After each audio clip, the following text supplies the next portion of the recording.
আমার মার সাথে আমি অনেক স্ট্রাগল করেছি ঢাকা শহরে। মানে অডিশন দেওয়ার কথা যেটা বললাম যে অনেকটা লং টাইম আমি পারিনি, কোনো কাজ পাইনি। যদি তারে নাই চিনি গো শেখে। আমার গেরিলা মুভিতে তো জয়া আহসান ম্যাম ছিলেন, তো জয়া আহসান ম্যামকে আমার খুবই ভালো লাগে। মেন্টর হিসেবে পেয়েছি। উনি আমাকে চিনতে পারেননি, কোচিং করতে পারিনি। কোচিং বা প্রাইভেট পড়া, মানে প্রত্যেকটা সাবজেক্টে প্রাইভেট পড়তে গেলে তো ইটস ভেরি কস্টলি, তো আমি কখনো করিনি। টাফ ছিল, আর 100 জনের সাথে আমরা বিট করার জন্য ফাইট করছিলাম, তো খুব ডিফিকাল্ট ছিল কিন্তু মজার ছিল। কয়েক সারি পরে আমার মা বসেছিলেন, তো আমার মার সাথে আই কন্ট্যাক্ট হয়েছিল। দেখছি মা অঝরে কাঁদছে। মিডিয়ার পাশাপাশি পড়ালেখাটাকে যাতে ধরে রাখতে পারি। আরও ছোটবেলায় আই থিঙ্ক কিছু টিভিসি করেছিলাম। সে কি আমায় নেবে চিনে এই নব ফাল্গুনের দিনে।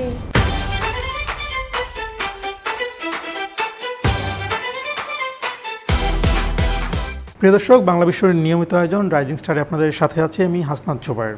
আজকে আমার সাথে আড্ডা দেওয়ার জন্য রয়েছেন সুন্দরীদের রানী, হাজারো সুন্দরীকে পেছনে ফেলে যার হাতে উঠেছে চ্যাম্পিয়নের ট্রফি।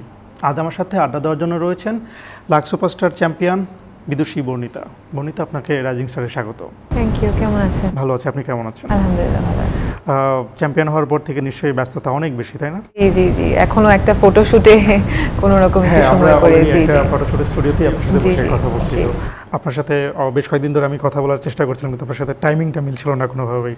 তো কেমন লাগছে এই ব্যস্ততাটা, কেমন এনজয় করছেন?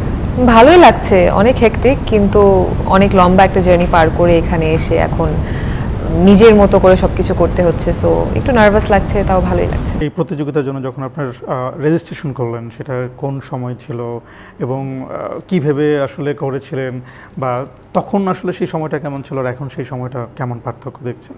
গত বছর ঠিক এই টাইমেই করেছিলাম, এপ্রিল মের দিকে রেজিস্ট্রেশনটা করা হয়, সো প্রায় 1 বছরের মতো একটা লম্বা সময়। সেই সময়ে আমি অনেকটা অসুস্থ ছিলাম, ওই টাইমটা আমার খুব একটা ভালো যাচ্ছিল না। তো তখন হঠাৎ করে আমার সামনে অ্যাডটা আসে স্ক্রোল করতে করতে, তো মনে হলো যে এটা কি মানে কোনো সাইন যে আমার এখন করা উচিত, হয়তো আমার লাইফ ইমপ্রুভ হতে চলেছে। সেখান থেকে রেজিস্ট্রেশনটা করা, কিন্তু খুব একটা আশাবাদী ছিলাম না, কারণ যেহেতু অসুস্থ, প্রিপারেশন নেওয়ার তেমন সময় নেই। তাও কোনো রকম নিজেকে, নিজের মনোবলটা বাড়িয়ে, নিজের জোর দিয়ে তারপর করলাম। করার পরে অডিশনে টিকলাম, টিকে এখন এখানে। যখন আপনি রেজিস্ট্রেশনটা করলেন, অসুস্থ ছিলেন, মানে তখন আসলে খুবই একটা খারাপ সময় ছিল নিশ্চয়ই। তো আপনি কি তখন মনে হয়েছিল যে আপনি সুস্থ মানে হয়ে এই কম্পিটিশনে জিততে পারবেন, এরকম কনফিডেন্স কি সেই সময়টা ছিল? কনফিডেন্স ছিল না, তবে প্রবল ইচ্ছাটা ছিল যে যেহেতু এখন একটা খারাপ সময় দিয়ে যাচ্ছি, সামনে ভালো কিছু একটা হোক, এটার ইচ্ছা এবং সেটার আশাটা খুব ছিল। কিন্তু জার্নিটা যেহেতু অনেক লম্বা, ধীরে ধীরে রিকভার করার পরেও অনেক চ্যালেঞ্জেস ফেস করতে হয়েছে। সেই জায়গা থেকে কতটা কনফিডেন্ট ছিলাম জানি না, কিন্তু চেষ্টাটা কখনো থামাইনি। তাহলে আমরা বলতেই পারি একদম হাসপাতালে বিছানা থেকে মানে লাক্স সুপারস্টারের চ্যাম্পিয়ন। জি। ওকে, প্রথম যেদিন আপনি অডিশনে গেলেন, তখন আপনার অডিশন বোর্ডে কে কে ছিলেন, কিংবা সেই অভিজ্ঞতাটা কেমন ছিল, সেই স্মৃতিটা একটু যদি শেয়ার করতেন। জি, আমি তো এর আগে সব লাক্স সুপারস্টারের এপিসোডগুলো দেখেই গিয়েছিলাম, তো আমার একটা ধারণা ছিল যে কীরকম করে হয় অডিশনটা, কি হবে। সবসময় জাজরা একটা প্যানেলে বসেন এবং একজন একজন করে যায়, যে যেটা জাজরা বলেন সেটাই করতে হয়। কিন্তু আমাদের এবারকার অডিশনটা একদমই ভিন্ন ছিল। আমরা 3টি ধাপে অডিশন দিয়েছি, অ্যাক্টিংয়ের উপর, ফটোশ্যুট স্টাইলিংয়ের উপর এবং হচ্ছে কন্টেন্ট মেকিংয়ের উপর। তো জাজরা ছিলেন অ্যাক্টিং রাউন্ডের শেষের দিকে 3 জন আমাদের মেন্টর, যিনি Jaya Ahsan ma'am, Mehjabin ma'am, Raihan Rafi sir, সবাই মিলে আমাদের অডিশন নিয়েছিলেন। তো এই যে একটা ধাপে ধাপে যাওয়া, প্রথমে ফটোশ্যুট একটা টাস্ক করলাম, কন্টেন্ট মেকিংয়ের একটা টাস্ক করলাম, যেটাতে 10 মিনিটের মধ্যে পুরো জিনিসটাকে ভিডিও করে, প্ল্যান করে, এডিট করতে হয়েছিল। তো বড় একটা চ্যালেঞ্জ। তারপর অ্যাক্টিংটাও আমরা 10 মিনিট মতো সময় পেয়েছিলাম আমাদের পার্টনারের সাথে ডিসকাস করে অ্যাক্টিং করার জন্য জাজদের সামনে। পুরো জিনিসটা খুব ডিফিকাল্ট ছিল, যে হঠাৎ করে এরকম করতে পারা, একদম ইনস্ট্যান্ট টাস্ক করা অনেক টাফ ছিল, আর 100 জনের সাথে আমরা বিট করার জন্য ফাইট করছিলাম। তো খুব ডিফিকাল্ট ছিল, কিন্তু মজার ছিল, মজার এক্সপিরিয়েন্স। সেই শুক্রবার রাত আপনার নাম ঘোষণা করা হলো, সামনে অনেকগুলো ক্যামেরা, অনেক অনেক মানুষ, মিডিয়ার এত বড় বড় মানুষ, সেই সময়টা আসলে কেমন ছিল? আসলে শুক্রবার রাতের ঠিক 1 সপ্তাহ এবং 1 সপ্তাহের লম্বা একটা সময় ধরে খুব ব্যস্ততার মধ্যে দিয়ে যাচ্ছিল। আমরা প্রিপারেশন নিচ্ছিলাম, রিহার্সালের মধ্যে ছিলাম, খুব ক্লান্ত ছিলাম ওই দিনটা আমরা সবাই। মানে দিনটা যে কিভাবে চলে গেল, এত অ্যান্টিসিপেশনের একটা দিন ছিল, 9 মাস ধরে ওয়েট করছিলাম যে গ্র্যান্ড ফিনালে কবে হবে, কিন্তু দিনটা একদমই চোখের পলকে চলে গেল। তো রাতের বেলা যখন ওই জায়গায় আমি দাঁড়িয়ে এবং অ্যানাউন্সমেন্টটা করা হবে, খুব ব্ল্যাঙ্ক একটা ফিলিং ছিল। মানে কি চিন্তা করব, চিন্তা মাথায় আসছিল না, কি হবে কি না হবে বা শেষ হয়ে যাচ্ছে, কিছুই মাথায় ছিল না। কিন্তু আমার নামটা শোনার পর একদম আমার প্রথম কয়েক সারি পরে আমার মা বসেছিলেন, তো আমার মার সাথে আই কন্ট্যাক্ট হয়েছিল, দেখছি মা অঝরে কাঁদছে। তো ওইটা দেখেই ফিল করতে পারলাম যে ওয়াও, আমার এখন মেবি আমার লাইফটা চেঞ্জ হতে চলেছে। বিদুষী বর্ণিতা, আপনার নামটা একটু ডিফারেন্ট, সবার জি, একটু জি। আলাদা মনে হয়। আমি যখন প্রথম দিন আপনার নামটা পড়ছিলাম তখন মানে প্রথম আপনার নামটা দেখে আমি তাকিয়েছিলাম, নামটা তো ডিফারেন্ট। আপনার নাম কি আপনার বাবার নামের সাথে কিছুটা মিল রেখে রাখা হয়েছে? আপনার বাবার নাম তো বর্ণ। জি জি জি। বর্ণ বর্ণিতা। জি জি, হ্যাঁ, আমার দাদি রেখেছেন নামটা, তো সেখান থেকে হয়তো মিল রেখে রাখা হয়েছে। একটু আপনার জার্নিটা জানতে চাই। আপনার জন্ম হচ্ছে রাজশাহীতে, জি জি। বেড়ে ওঠা ঢাকায়। আপনি কোন স্কুলে পড়েছেন, এখন কোথায় পড়ছেন, আপনার এই মুহূর্তে আসলে আপনার এডুকেশনাল ব্যাকগ্রাউন্ড কি একটু জানতে চাই। আমি রাজশাহীতে ছিলাম 3 বছর বয়স পর্যন্ত, তারপর ঢাকায় চলে আসি। ঢাকায় আসার পরে আমি ভিকারুননিসা নুন স্কুল অ্যান্ড কলেজে ভর্তি হই। সো 12টা বছর ওখানেই কেটেছে, স্কুল কলেজ সব কিছু ভিকারুননিসাতেই করেছি। করার পরে আমি সায়েন্স ব্যাকগ্রাউন্ড ছিলাম, তো এইচএসসি এসএসসি দিলাম, ভালোভাবে দিয়েছি, গোল্ডেন পেয়েছিলাম আলহামদুলিল্লাহ। তো এখন গত বছর এইচএসসিটা দেওয়া হয়েছে, আর এখন আমি ইউনিভার্সিটির হচ্ছে মানে অ্যাডমিশন নিচ্ছি এবং ওই প্রিপারেশনের মধ্যে আছি। আর আমার ফিজিক্স খুব ভালো লাগে, অ্যাস্ট্রোফিজিক্স খুব পছন্দ, তো সেই দিকে যাব হয়তো, ওইটা চিন্তা ভাবনাই করে এখন এগোচ্ছি যে পড়ালেখার পাশাপাশি, মিডিয়ার পাশাপাশি পড়ালেখাটাকে যাতে ধরে রাখতে পারি, এটা একটা আমার খুব ইচ্ছা আছে। আমরা দেখি না যে মানে স্টার হয়ে যাওয়ার পরে আসলে জীবনটা বদলে যায়। আপনার জীবনও সেরকমটাই বদলে গিয়েছে। এখন হাজার হাজার ফ্যান ফলোয়ার আপনার, বিভিন্ন গণমাধ্যম আপনার ইন্টারভিউ নেওয়ার জন্য আপনাকে ডাকছে বা আপনার সাথে কথা বলছে। সো এই যে পরিবর্তিত জীবনটা আসলে কেমন উপভোগ করছেন? আমার কাছে তো অনেক নতুন একটা মানে অনুভূতি, খুব মানে একটু কনফিউজড থাকি আসলে কি করব। হ্যাঁ, মানে কি করব, কিভাবে এই জিনিসটাকে অ্যাপ্রোচ করব। কিন্তু আমি খুব মানে গ্রেটফুল যে আমার পেছনে অনেক সাপোর্ট সিস্টেম আছে, আর লাক্স সুপারস্টার এমন বড় একটা প্ল্যাটফর্ম যে ইউনিলিভারের তরফ থেকে বা আমাদের সাথে যারা যারা ছিলেন এই পুরো জার্নিতে, সবাই আমাদেরকে গাইড করছেন যে কিভাবে কি করতে হবে, কিভাবে ডিল করতে হবে। তো সেই জায়গা থেকে যে আমি একদম নিজের মতো করে করছি না, আমার পাশে মানুষজন আছে হেল্প করে, এটা খুব ভালো দিক। জি জি জি, পিআর টিম বলতে আমাদের ইউনিলিভার থেকে সবকিছু করেন, সবাই হেল্প করেন যারা ছিলেন এতদিন, সো ওনারাই আমাদেরকে গাইড করছেন। আপনার বন্ধু বান্ধব যারা আপনার সাথে স্কুলে পড়েছে বা কলেজে পড়েছে, কিংবা আপনার এলাকার বন্ধু বান্ধব, কিংবা ধরুন হচ্ছে আপনার আত্মীয় স্বজন, তারা আসলে আপনাকে এখন কিভাবে ট্রিট করছে?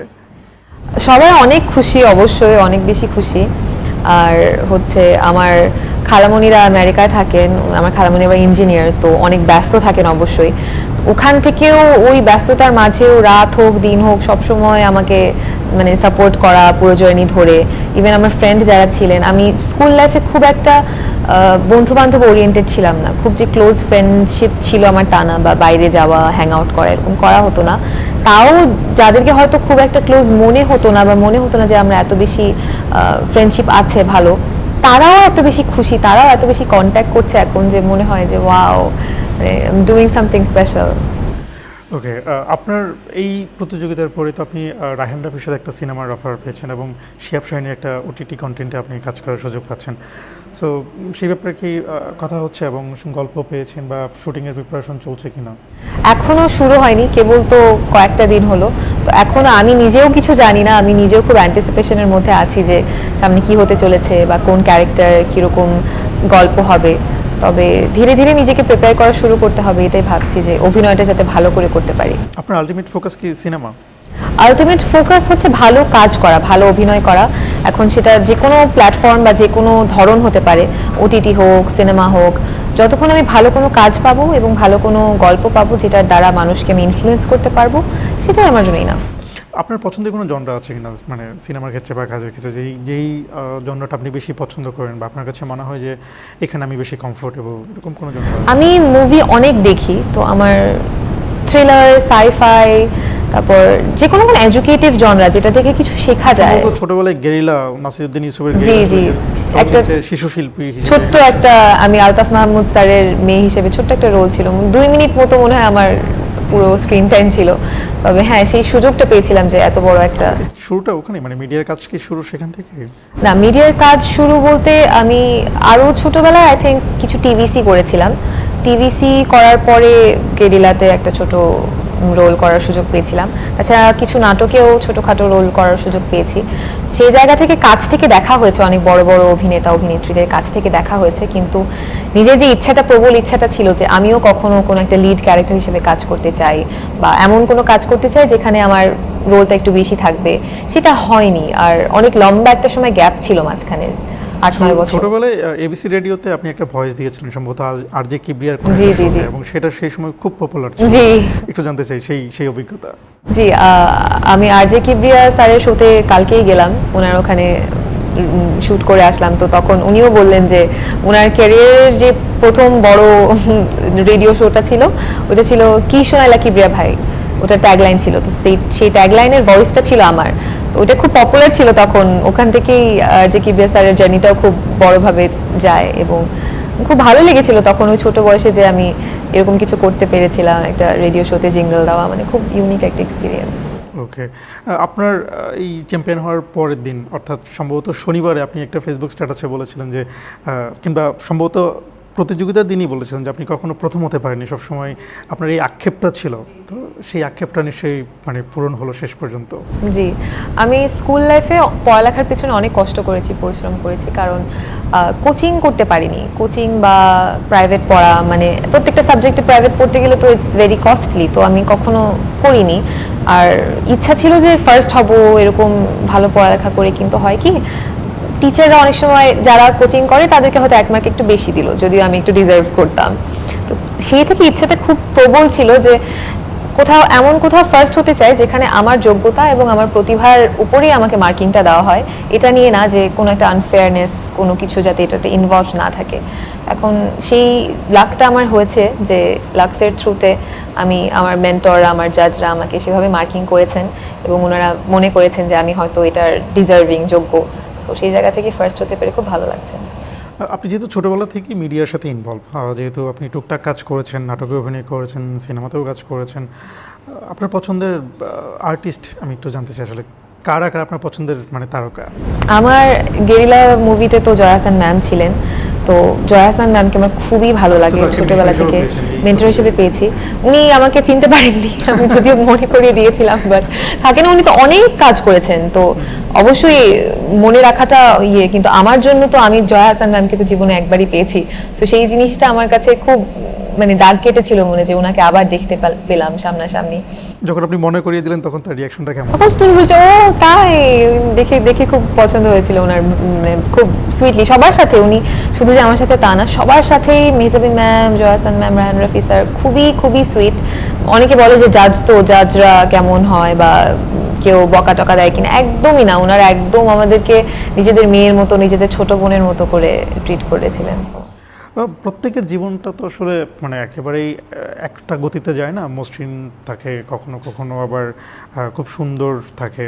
আপনার জীবনে এরকম কখনো সময় এসেছে কিনা যেটা আপনার জন্য খুবই প্যাথেটিক ছিল, খুবই স্ট্রাগল আপনাকে করতে হয়েছে, সেটা পার্সোনাল লাইফে হোক বা ফ্যামিলিগতভাবে হোক বা যে কোনো সময় হোক, এরকম কখনো ঘটেছে? জি, অবশ্যই অবশ্যই, এরকম অনেক সময়ই পার করেছি। আমি বলবো এই জার্নিতে আসার আগ পর্যন্ত সেই সময়টাই পার করছিলাম অনেকটা।